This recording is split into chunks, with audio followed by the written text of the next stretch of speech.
Bagaimana menepis syubhat begini Ustaz?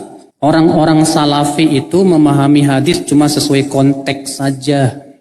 Ketahuilah Mas, seluruh ulama sepakat kata Imam Syaukani, wajib memahami dalil sesuai dengan konteksnya terlebih dahulu. Tidak boleh dipalingkan kepada makna lain kecuali dengan dalil. Yang kedua Mas, dalam kehidupan kita sehari-hari, wajib kita memahami bahasa teman kita sesuai konteksnya dulu. Jangan dipahami yang lain kecuali ada indikasi. Kalau teman kamu bilang ke kamu, maaf akhi, tolong ambilkan baju kaos saya. Diambil ke meja. Loh, kok ke meja?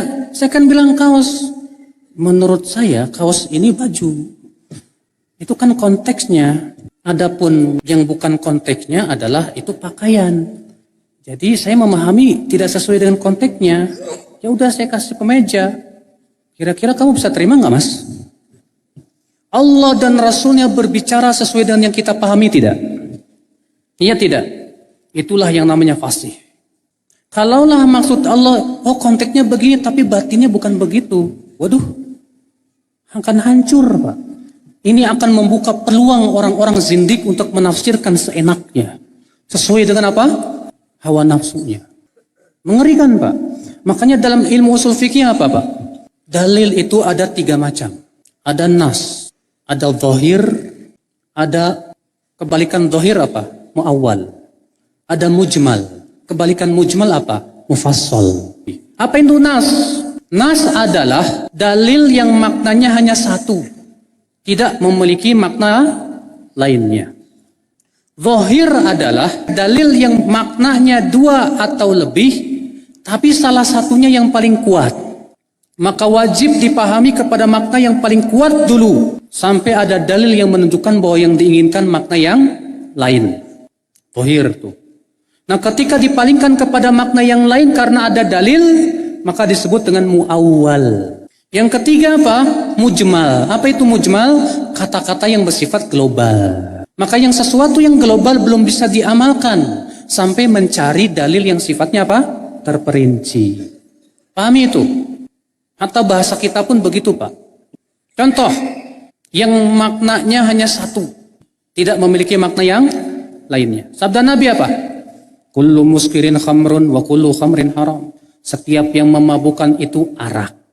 Dan setiap arak itu haram. Kata-kata memabukkan hanya satu, maknanya jelas. Tidak ada makna yang lain. Ya. Contoh zahir. Kalau misalnya antum berkata, saya melihat singa. Kata singa ini bisa mempunyai 2 makna. Makna yang pertama binatang buas beneran. Makna yang kedua laki-laki yang pemberani. Iya kan? Kalau ada orang berkata kepada Anda, saya tadi melihat singa. Apa yang Anda pahami terlebih dahulu?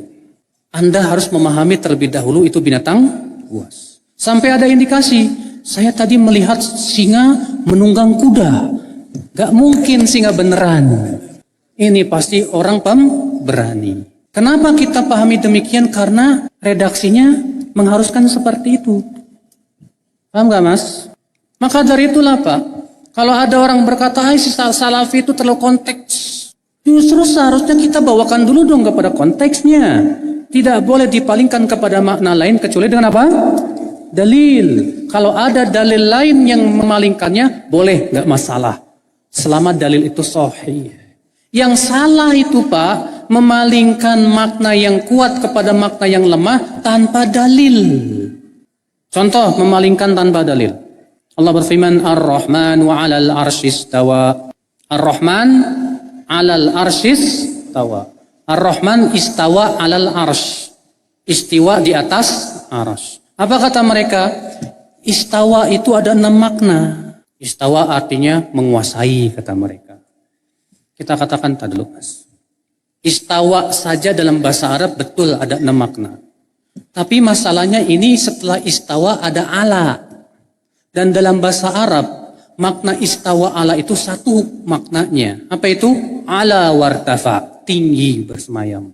Tidak ada makna yang lain. Tidak ada makna yang kedua. Apa kata mereka? Oh, kalau Allah bersemayam di atas arsy gak masuk di akal. Gimana kalau Allah bersemayam di atas arsy berarti Allah butuh tempat. Wah, gak mungkin. Berarti kata mereka apa? Berarti ini harus ditakwil. Dibawa kepada makna yang lain. Kita katakan Mas, Kalau Anda berkata Allah bersemayam di atas arsy artinya Allah butuh tempat, itu karena Anda menyamakan Allah dengan makhluk. Makhluk betul, kalau bersemayam butuh tempat, sedangkan Allah tidak sama dengan makhluk. Allah berfirman, laisa kamitslihi syai'. Allah tidak serupa dengan apapun juga. Karena Allah tidak serupa dengan makhluk, Allah bersemayam di atas arsy, bukan berarti Allah butuh arsy, bukan berarti Allah butuh tempat. Karena Allah tidak serupa dengan apa?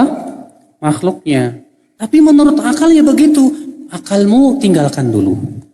Karena Anda masalahnya membayangkan Allah bersemayam di atas arsy seperti manusia bersemayam di atas kasur. Kalau ditarik kasurnya jatuh. Salah besar itu, Pak. Salah besar. Maka dari inilah saudaraku. Akhirnya apa? Dipalingkanlah oleh dia maknanya. Apa? Ar-Rahman 'alal arsy istawa itu bukan Allah bersemayam di atas arsy, bukan. Tapi Allah menguasai arsy. Seorang ulama bahasa Arab yang bernama Ibnul A'rabi pernah mendengar seorang laki-laki berkata begitu. Ar-Rahman 'alal arsy istawa artinya istaula, menguasai. Apa kata Ibnul A'rabi? Uskut, diam kamu. Dalam bahasa Arab, istawa menguasai itu kalau punya tandingan. Dalam bahasa Arab, istawa itu kalau punya apa? Lawan. Contoh, kita melawan company yang menduduki Jakarta. Kita lawan, terusirlah company, maka kemudian kita pun menguasai Jakarta. Karena apa? Jakarta tadinya sudah dikuasai company, sekarang kita kuasai. Sekarang arsy sebelum Allah menguasai, siapa yang menguasai? Sehingga tidak masuk pada makna istawa juga tidak masuk.